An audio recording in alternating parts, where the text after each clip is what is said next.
Dalam Jumat dalam restu. Shalom. Masih mendengarkan kebenaran firman Tuhan, amin. Amin. Sebelum saya berbagi kebenaran firman Tuhan, saya rindu memperkenalkan diri saya, saudara, karena saya tahu saya bukan orang yang terkenal dan saya tahu saya bukan datang dari tim Alfa, jadi mungkin banyak yang tidak mengenal saya, saudara. Perkenalkan, nama saya Riris Horni Marito, saya Boru Siregar. Ada di sini yang Boru Siregar? Tidak ada, saudara, saya sendiri. Oh, haleluya.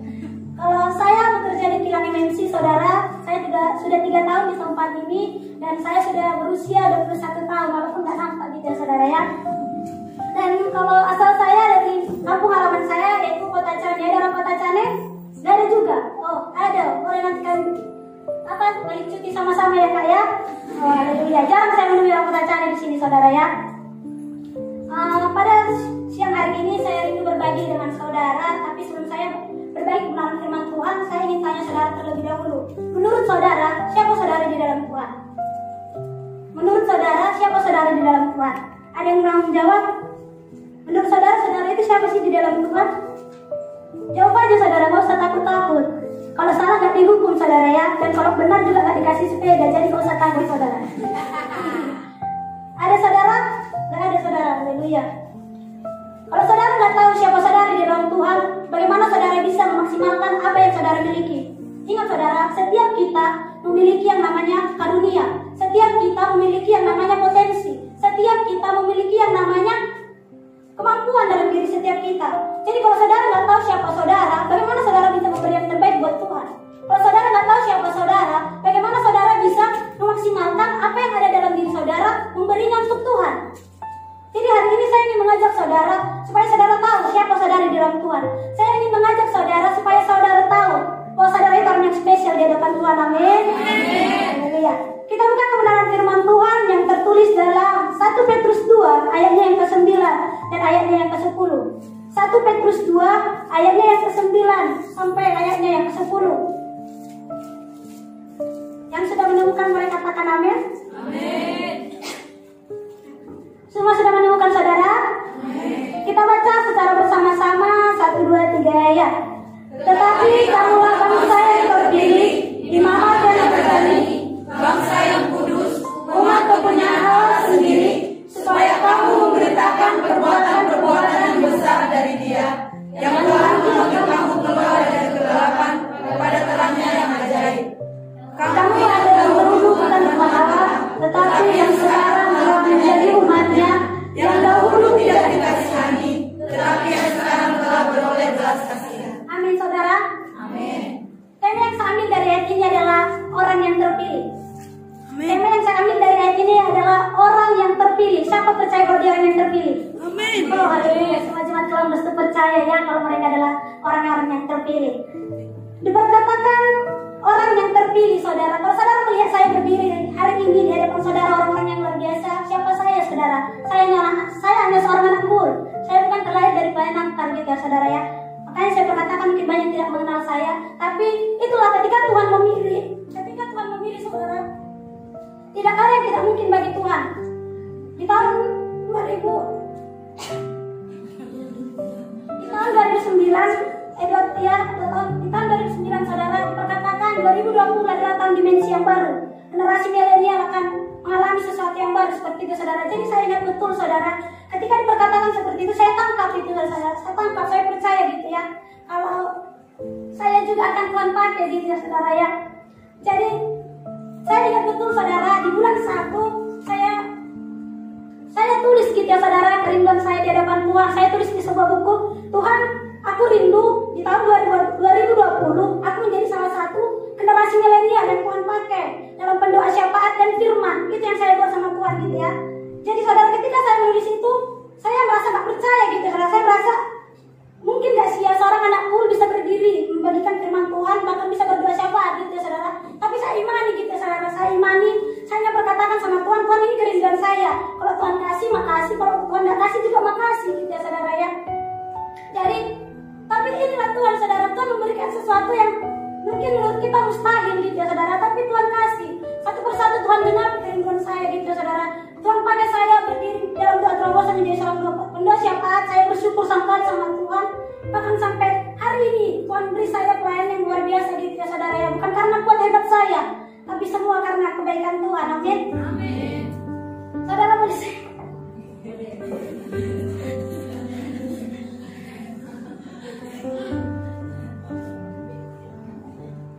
Haleluya. Jadi dalam ayat ini saudara diperkatakan orang-orang yang terpilih gitu ya saudara ya. Ayat ini adalah ayat yang dituliskan oleh Rasul Petrus gitu ya saudara, di mana pada masa itu orang-orang percaya mengalami yang namanya penganiayaan. Orang-orang percaya mengalami yang namanya penderitaan karena iman percaya mereka. Ketika banyak orang yang percaya sama Tuhan Yesus Kristus, mereka dianiaya saudara. Lalu Petrus menuliskan surat ini ditujukan kepada setiap orang percaya untuk menguatkan iman mereka gitu ya saudara pada masa itu, untuk mengingatkan mereka bahwa mereka telah Tuhan tebus dengan darah yang mahal, bahwa mereka telah Tuhan pilih gitu ya saudara ya. Jadi saya ingin beritahu saudara siang hari ini, tidak secara kebetulan saudara duduk pada siang hari ini di tempat ini mendengarkan kebenaran firman Tuhan ini, tapi saya ingin berkatakan, saudara, Tuhan ingin mengingatkan saudara, Tuhan ingin memberitahu saudara bahwa saudara adalah orang-orang yang terpilih. Amin. Semua percaya orang-orang yang terpilih. Amin. Kita semua datang dari latar belakang yang berbeda-beda saudara. Kita jauh datang dari kampung halaman kita, Tuhan pilih diantarkan ke tempat ini. Mungkin kita waktu sampai di sini nggak mengerti apa yang menjadi rancangan Tuhan. Kita nggak mengerti apa yang menjadi tujuan Tuhan. Tapi saya percaya ketika saudara berjalan bersama Tuhan, Tuhan akan bawa saudara kepada titik di mana saudara akan mengerti apa yang menjadi tujuan Tuhan atas hidup saudara. Saya ingin berkatakan, banyak kita saudara, generasi milenial, generasi yang muda, terlalu membatasi diri. Banyak kita yang namanya minder, nggak pede. Kalau bahasa dunia ada yang bilang insecure, saudara. Ada yang insecure? Ada. Insecure itu sama minder gitu ya saudara. Kita datang dari latar belakang yang berbeda-beda. Mungkin latar belakang kita tidak baik. Kita datang ke tempat ini dengan rasa kecewa. Tapi saya mau bilang sama saudara, apapun masa lalu saudara tidak akan mengubah rencana Tuhan dalam kehidupan saudara. Apapun masa lalu saudara tidak mengubah agenda Tuhan dalam kehidupan saudara. Tapi respon saudara lah yang menentukan saudara menjadi terpilih atau tidak. Ketika Tuhan panggil saudara, apakah saudara meresponi? Ketika Tuhan pilih saudara, apakah saudara meresponi pilihan Tuhan? Ketika Yesus mati di kayu salib saudara, bukan hanya untuk saya dan saudara yang datang ke gereja hari ini, bukan. Ketika Tuhan mati di kayu salib, bukan hanya untuk tim altar. Ketika Tuhan mati di kayu salib, bukan hanya untuk setiap pastor-pastor, tapi untuk semua orang yang mengaku Kristen. Tapi mengapa masih ada orang di luar sana yang tidak datang beribadah kepada Tuhan? Lalu mengapa masih ada orang di luar sana yang masih menikmati dunia? Karena ketika Tuhan panggil mereka, mereka nggak membuka hati. Karena ketika Tuhan panggil mereka, mereka nggak ikut apa kata Tuhan. Itulah yang menjadi alasan kenapa mereka masih ada di dunia, saudara. Saya bersyukur kalau saya dan saudara di usia muda, Tuhan pilih, Tuhan panggil, lalu saudara meresponi. Dan hari ini saudara duduk di tempat ini mendengarkan kebenaran firman Tuhan. Amin. Mengapa Tuhan pilih saya dan saudara? Bukan karena saya dan saudara adalah orang yang luar biasa, tidak. Kenapa Tuhan pilih saya dan saudara? Bukan karena kita memiliki sesuatu yang wow di hadapan Tuhan, tidak saudara. Ketika Tuhan memilih bangsa Israel menjadi bangsa kepunyaan Tuhan, ketika Tuhan memilih bangsa Israel menjadi bangsa milik Tuhan, bukan karena bangsa Israel bangsa yang besar, tidak saudara. Tapi justru bangsa Israel adalah bangsa yang terkecil di antara segala bangsa. Tapi Tuhan pilih bangsa Israel. Itu karena apa? Karena Tuhan mengasihi bangsa Israel. Jadi hari ini kalau Tuhan pilih saudara, saya ingin beritahu saudara, Tuhan mengasihi saudara. Amin. Semua percaya Tuhan mengasihi saudara? Amin. Haleluya ya saudara ya. Perkatakan orang pilihan Tuhan. Saya lihat tadi banyak tangan-tangan yang terlambai, berarti semua orang-orang yang hadir siang hari ini percaya kalau mereka orang-orang pilihan. Amin. Haleluya. Sebagai orang pilihan, apakah saudara mau biasa-biasa saja di hadapan Tuhan? Ketika saudara berkatakan orang pilihan, apakah saudara mau sama saja dengan orang yang tidak mengenal Tuhan? Tidak saudara, pastinya tidak. Ketika diperkatakan orang spesial, berarti ada sesuatu yang berbeda dari saudara. Ya saudara, ketika diperkatakan orang yang spesial, berarti ada sesuatu kualitas yang tidak orang dunia miliki dalam diri saudara. Contohnya saja, nasi goreng spesial saudara. Nasi goreng spesial sama nasi goreng biasa itu beda loh saudara. Beda kan saudara? Kalau nasi goreng spesial itu ada telur sama ayamnya. Kalau nasi goreng biasa telurnya aja gitu saudara. Jadi saya ingin berkatakan buat saudara, kalau saudara orang-orang pilihan, saudara harus memiliki sesuatu yang berbeda. Apa yang saya dan saudara harus lakukan ketika diperkatakan, ketika Tuhan lakukan. Yang pertama, sama-sama kita belajar saudara. Apa sih maunya Tuhan dari saya yang spesial? Kita harus mulai mengumpulkan pertanyaan itu dalam hati kita. Kita harus mulai, apa sih yang Tuhan mau dari saya? Sehingga Tuhan pilih saya seperti itu ya saudara. Yang pertama, apa yang seharusnya saya dan saudara miliki sebagai orang-orang yang spesial? Miliki gaya hidup yang berbeda. Amin. Miliki gaya hidup yang berbeda. Boleh kita buka ayatnya dalam Roma 12 ayat 2. Roma 12 ayat 2. Kita buka bersama-sama. Yang sudah menemukan boleh bacakan untuk saya saudara. Demikian firman Tuhan, janganlah kamu menjadi serupa dengan dunia ini, tetapi berubahlah oleh pembaruan budimu, sehingga kamu dapat membedakan manakah kehendak Allah, apa yang baik, yang berkenan kepada Allah, dan yang sempurna. Amin saudara. Firman Tuhan jelas berkatakan jangan engkau serupa dengan dunia ini. Saudara perkatakan saudara orang pilihan Tuhan, tapi saudara masih menikmati dunia. Apakah itu orang pilihan Tuhan? Saudara memperkatakan saudara orang pilihan Tuhan, tapi saudara masih apa? Bolong-bolong datang beribadah. Saudara masih apa? Saudara masih sama dengan orang-orang yang tidak mengenal Tuhan. Saya ingin ingatkan, saya ingin mengajak saudara-saudara orang pilihan Tuhan, orang yang dikasihi Tuhan. Siang hari ini saya ingin mengajak saudara, ketika diperkatakan saudara adalah orang pilihan, saudara harus siap berbeda dari dunia. Amin. Saudara harus memiliki suatu kualitas yang tidak dimiliki oleh orang dunia. Saudara diperkatakan berbeda dari dunia. Mungkin saudara berkata, saya kan masih tinggal di dunia. Oke, saya tahu saudara tinggal di dunia. Jangan marah-marah ya saudara, karena saya juga berada di dunia gitu saudara. Jadi saya tahu saudara masih ada di dunia. Saudara tinggal di dunia dan mungkin saudara menghabiskan waktu yang begitu banyak dengan orang-orang dunia. Karena teman satu pekerjaan saudara mungkin banyak orang dunia, teman satu hostel saudara mungkin banyak orang dunia. Tapi nggak berarti itu menjadi alasan saudara ikut akan kata mereka. Enggak saudara. Saudara harus memiliki prinsip. Ketika diperkatakan jangan engkau serupa dengan dunia, saya nggak melarang saudara untuk ikut zaman. Enggak. Saya nggak melarang saudara untuk ikut kecanggihan-kecanggihan yang ada. Enggak saudara. Sekarang memang teknologi begitu canggih, jadi saya nggak melarang saudara untuk ikut-ikutan. Silakan. Tapi ingat saudara, ketika saudara mengaku orang pilihan Tuhan, apakah ketika saudara mengikut zaman, saudara menyenangkan hati Tuhan? Ketika saudara mau mengikut teknologi yang ada, saya ingatkan saudara, saudara harus memiliki satu prinsip kebenaran dalam diri saudara. Ketika saudara ikut perkembangan teknologi, saudara harus pikirkan kembali apa yang saudara lakukan itu berkenan kepada Tuhan atau tidak. Apa yang saudara lakukan itu menyenangkan hati Tuhan atau tidak saudara. Kita dikelilingi orang-orang dunia. Kita ikut apa kata dunia hanya untuk menyenangkan dunia. Saya ingin perkatakan jangan seperti itu lagi saudara. Orang pilihan Tuhan harus siap berbeda dari dunia. Pasti ditolak, pasti itu saudara. Tapi ingat, ketika kita memiliki kualitas yang berbeda dari dunia, itulah yang menjadi suatu yang berbeda, suatu yang kita tunjukkan bagi setiap mereka. Disitulah saatnya kita sebagai garam dan terang di tengah-tengah mereka. Gitu saudara. Seharusnya kita yang mempengaruhi mereka, jangan sampai mereka yang mempengaruhi kita. Banyak orang-orang sekarang niatnya mau menjangkau jiwa, niatnya mau merangkul jiwa, tapi apa? Mereka yang jadi terjangkau. Datang anak-anak Tuhan gitu saudara, ya semangat mau menjangkau jiwa, tapi apa? 2 bulan kemudian bukan mereka yang menjangkau jiwa, tapi mereka yang dijangkau dunia saudara. Makanya saya selalu mengingatkan buat saudara hari-hari ini gitu ya saudara ya. Kalau saudara memang orang-orang pilihan, siaplah berbeda dari dunia. Siap saudara?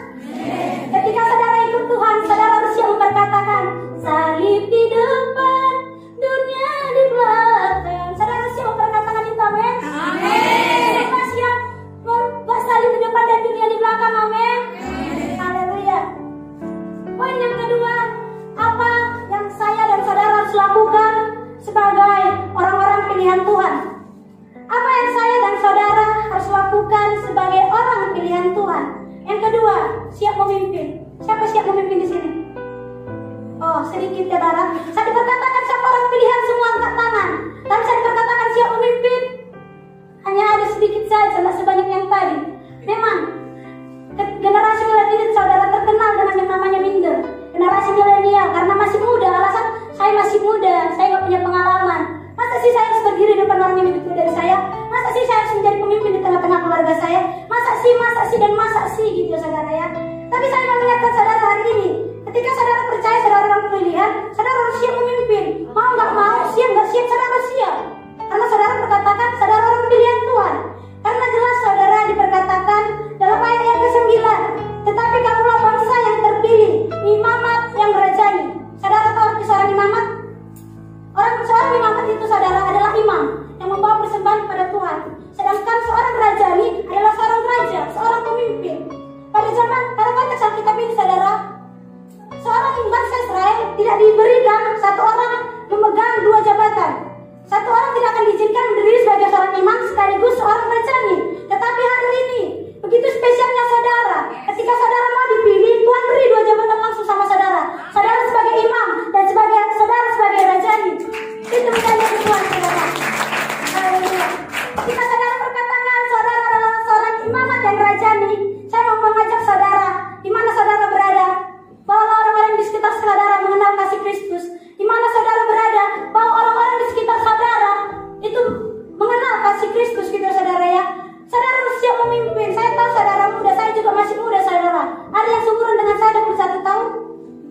memanggil saudara dari kampung halaman saudara datang ke tempat ini di usia muda. Tuhan membentuk saudara, saya dan saudara di tempat ini. Tuhan memperbarui saya dan saudara di tempat ini. Bahkan Tuhan memperlengkapi saya dan saudara di tempat ini karena Tuhan mau saya dan saudara menjadi pemimpin di tengah-tengah keluarga kita. Karena Tuhan mau saya dan saudara menjadi pemimpin di lain pekerjaan kita. Tuhan mau saya dan saudara menjadi pemimpin di tengah-tengah hostel kita gitu saudara ya. Apalagi hari-hari ini saya lihat gitu ya saudara. Menjadi pemimpin di tengah-tengah keluarga ini yang sering gagal gitu saudara. Banyak di antara kita yang gagal karena kenapa? Kita nggak berani berbicara dengan orang tua kita. Karena kenapa kita merasa nggak pantas berbicara di hadapan orang tua kita? Saya mau bilang sama saudara hari-hari ini, kenapa saudara merasa nggak pantas berbicara kepada orang tua saudara? Memang mereka memiliki pengalaman lebih baik dari saudara. Mereka memang usia mereka lebih tua dari saudara. Tapi ingat saudara, mereka tidak ada yang memperkenalkan mereka dengan kasih Kristus. Tidak ada yang membawa mereka, membentuk mereka, mengajari mereka untuk namanya bersyukur. Tapi saudara dipilih Tuhan dari tengah-tengah keluarga saudara ke tempat ini hanya untuk mempersiapkan saudara menjadi seorang pemimpin di tengah-tengah keluarga saudara. Amin. Firman Tuhan jelas mengatakan, satu orang diselamatkan, maka seisi rumahnya diselamatkan. Saudara iman itu? Siapa yang mengimani? Semua mengimani. Luar biasa. Semua mengimani. Jadi siapa yang sudah mulai melakukannya? Saudara tahu melakukannya. Kenapa kita nggak berani berbicara sama orang tua kita? Karena kita nggak memiliki hubungan yang baik dengan orang tua kita. Saya tahu latar belakang kita, banyak di antara kita yang datang ke tempat ini dengan rasa kecewa kepada orang tua kita. Banyak kita datang ke tempat ini karena kita mengalami namanya kebencian kepada orang tua kita. Tapi saya ingin percaya, saya ingin mengajak saudara berdamai dengan masa lalu saudara. Berdamai dengan kebencian saudara itu. Sudah cukup itu saudara. Dan saya percaya gitu ya, orang-orang yang hari siang hari ini udah berdamai dengan masa lalunya. Amin. Tidak ada lagi yang benci keluarga. Amin. Tidak ada lagi yang kepahitan dengan keluarga. Amin.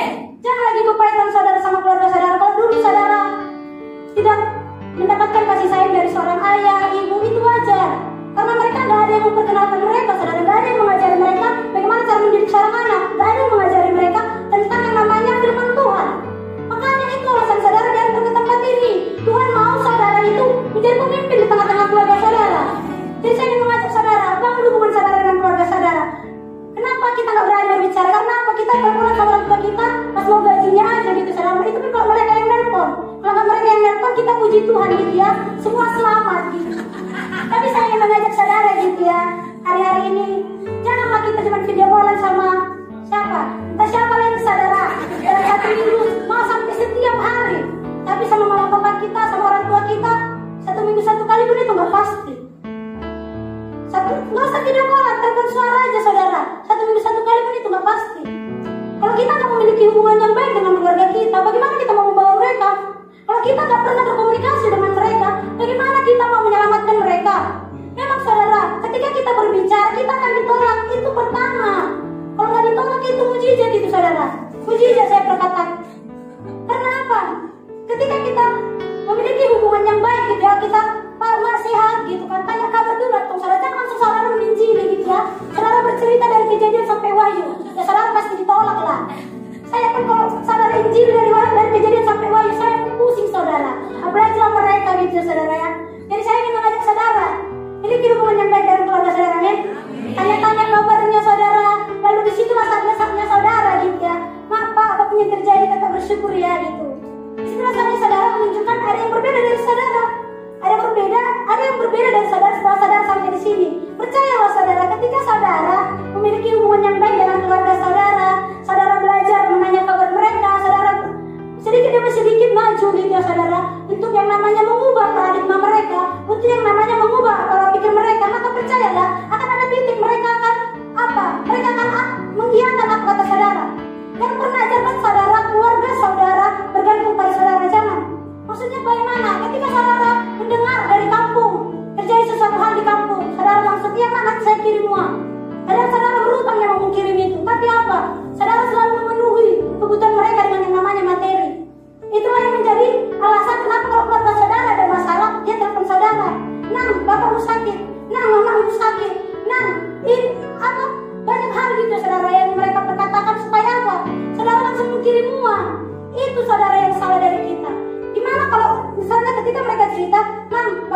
gitu ya saudara.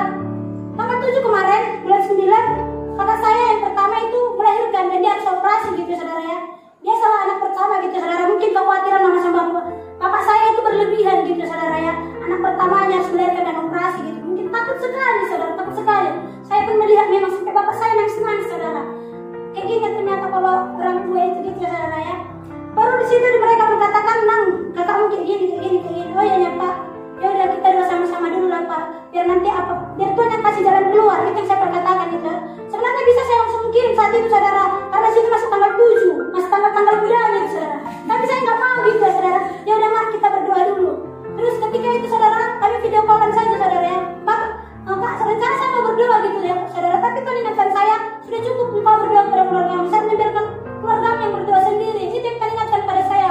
Tapi saya berkata sama bapak saya, "Pak, saya rindu Bapak yang berdoa gitu saudara." Dan saya melihat gitu saudara, seorang ayah saya tidak pernah mengajarkan saya ayah saya yang namanya bagaimana cara berdoa, enggak. Tapi di situ saya melihat ayah saya merangkul kakak saya gitu saudara. Lalu dia berdoa kepada kakak saya. Luar biasa Tuhan itu saudara mengubahkan ayah saya. Padahal ayah saya itu bukan datang dari latar belakang yang mengenal Tuhan. Tapi apa? Karena saya membangun hubungan dengan mereka. Saya berusaha masuk dalam kehidupan mereka. Walaupun dulu saya mengalami kepahitan kepada mereka, tapi saya berusaha masuk kepada mereka saudara. Supaya apa? Supaya saya bisa mengubah paradigma mereka. Supaya saya bisa mengubah pola pikir mereka. Dari mulai situ saudara, saya mengajak saudara hari-hari ini bangun hubungan yang baik dengan keluarga saudara. Amin. Masuklah sedikit demi sedikit, selangkah demi selangkah untuk mengubah paradigma keluarga saudara. Jadilah pemimpin di tengah-tengah keluargamu. Kalau bukan kamu, siapa lagi? Saudara mau tunggu orang lain datang memimpin keluargamu. Engkau sudah terlebih dahulu dipersiapkan Tuhan di tempat ini. Pergilah, pimpinlah keluargamu. Bawa keluargamu menjadi mengenal Kristus. Ini saatnya saya dan saudara. Tapi saya masih muda. Itu yang menjadi sering alasan kita. Saya masih muda, saya takut berbicara. Yeremia dipilih saudara untuk menjadi bangsa untuk menjadi pemimpin untuk satu bangsa. Saudara hanya disuruh pergi untuk menjadi pemimpin di tengah-tengah keluarga saudara. Apakah saudara mau menolak?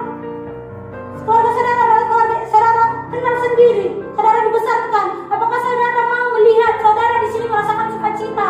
Saudara di sini merasakan yang namanya damai sejahtera. Tapi keluarga saudara di Indonesia menikmati dunia. Saudara keluarga saudara saat ini digoncang dengan yang namanya rasa khawatir saudara. Keluarga kita hari ini sedang mengalami kekhawatiran saudara.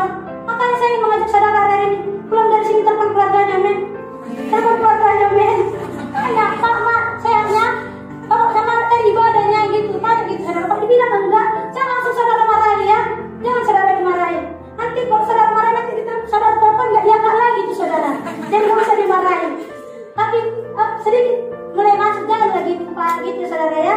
Semua siap menjadi pemimpin untuk keluarga, amin.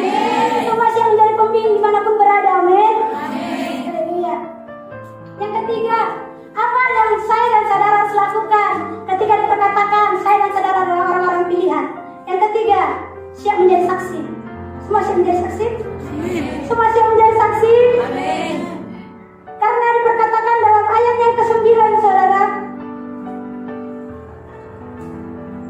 supaya kamu memberitakan perbuatan-perbuatan yang besar dari Dia yang telah memanggil kamu keluar dari gelap kepada terangnya yang ajaib. Tuhan panggil saya dan saudara bukan hanya supaya saudara menikmati keselamatan dari Tuhan. Tuhan panggil saya dan saudara bukan hanya supaya saudara merasakan berkat-berkat Tuhan, tapi Tuhan mau saya dan saudara menjadi saksinya Tuhan. Semua siap, amin? Semua siap, amin? Kenapa orang Batak itu saudara? Semua orang Batak? Oh, ada yang enggak ya? Oke, enggak apa-apa. Tapi orang pilihan itu saudara, kita itu apalagi tempat pekerjaan dari pukul 8 sampai pukul 8 itu gak habis-habis cerita sama teman satu lain kita kan saudara. Iya, gak habis-habis. Saya pun kadang bingung apa lah yang diceritakan itu gitu. Padahal nanti di hostel jumpa lagi saudara. Tapi untuk pekerjaan gak habis-habis cerita. Jadi saya ingin mengajak saudara gitu ya, ketika saudara bekerja jangan cuma cerita-cerita tentang hal-hal yang, silakanlah bercerita hal-hal yang lucu, hal-hal yang lagi viral gitu, silakanlah saudara, nggak apa-apa. Tapi ingat, seberapa sering saudara bersaksi di tengah orang-orang pekerjaan saudara? Seberapa sering saudara bersaksi di tengah-tengah keluarga saudara? Seberapa sering saudara bersaksi di tengah-tengah hostel saudara? Sering kita, ketika ditulis aja saudara, siapa yang mau bersaksi? Hari Cipta. Hari Cipta saudara. Iya, sampai beberapa jam kemudian gitu ya saudara ya. Kenapa susah sekali kita bersaksi? Karena apa? Karena kita merasa kesaksian kita itu sederhana.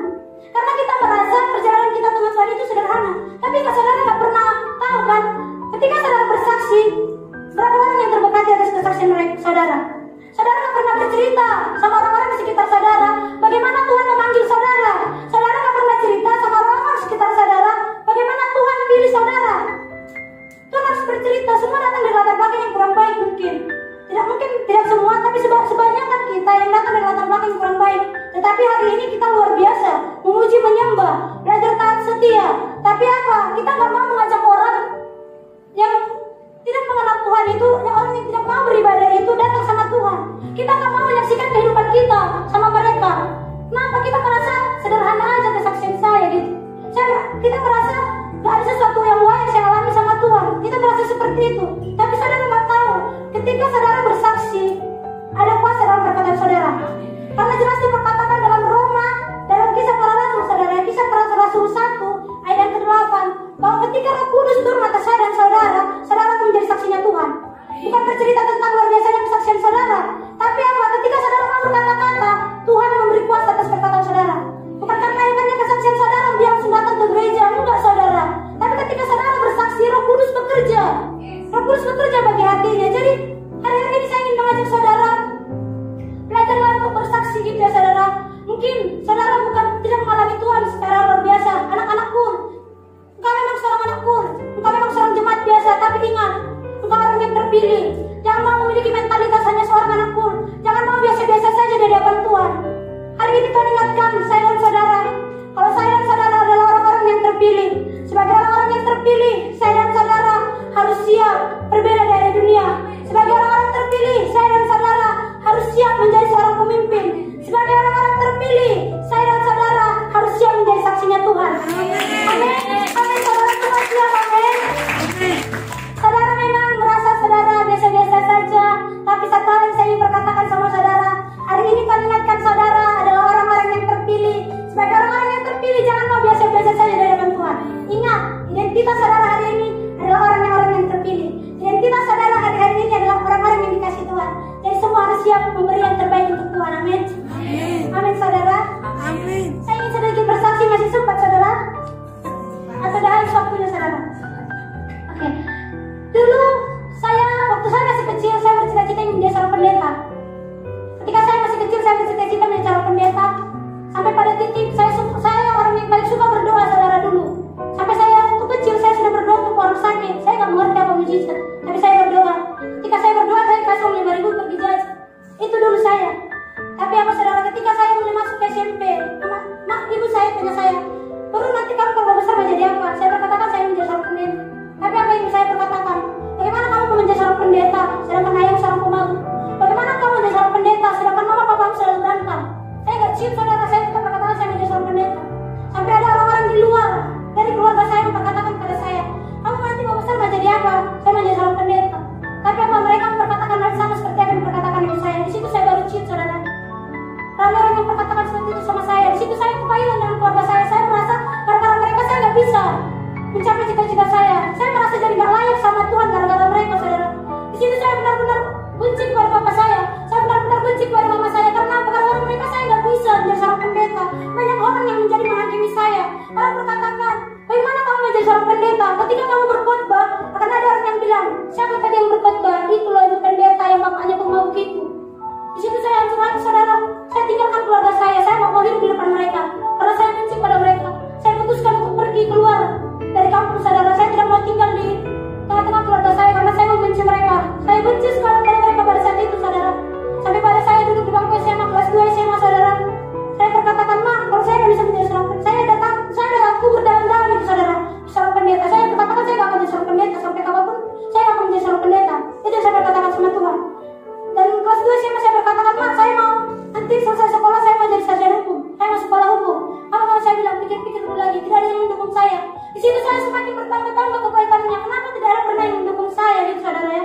Sampai pada akhirnya saya nggak memiliki pilihan. Saya nggak mau tinggal di kampung, saya malu.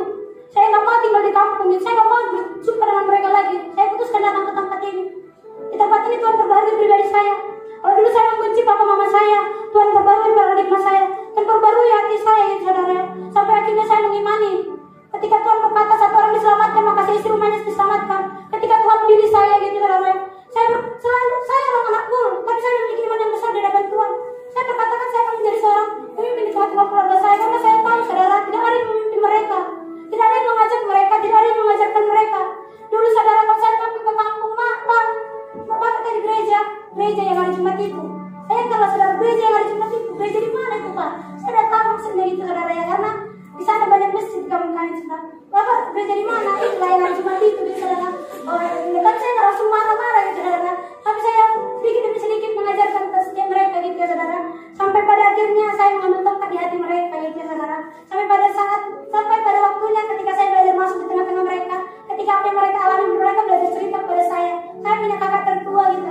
nomor 1, saya nomor 2 gitu saudara. Kalau saya pun mau bercerita kepada saya gitu ya. Di situ saya mulai merasa kalau kesempatan saya untuk mengenalkan Tuhan bagi setiap mereka semakin besar.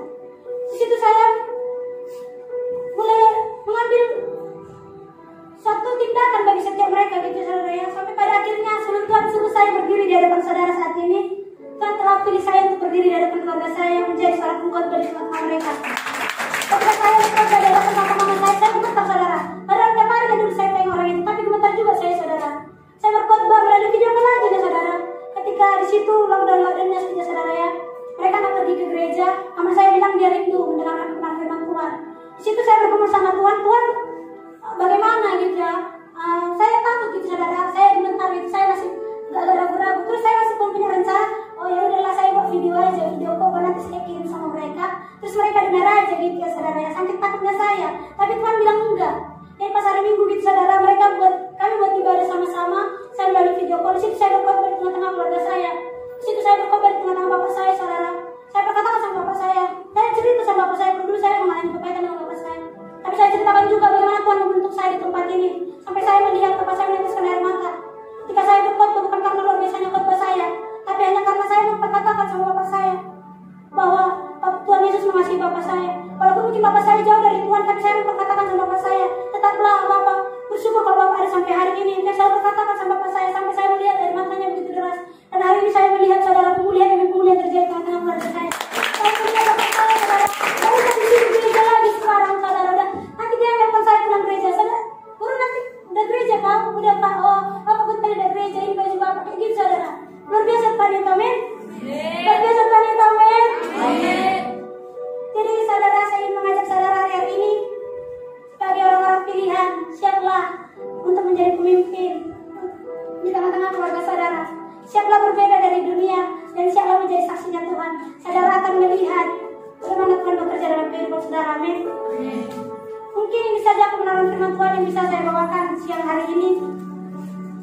Mari sama-sama kita berdiri dalam hadirat Tuhan. Dan setiap kita berdiri dalam hadirat Tuhan.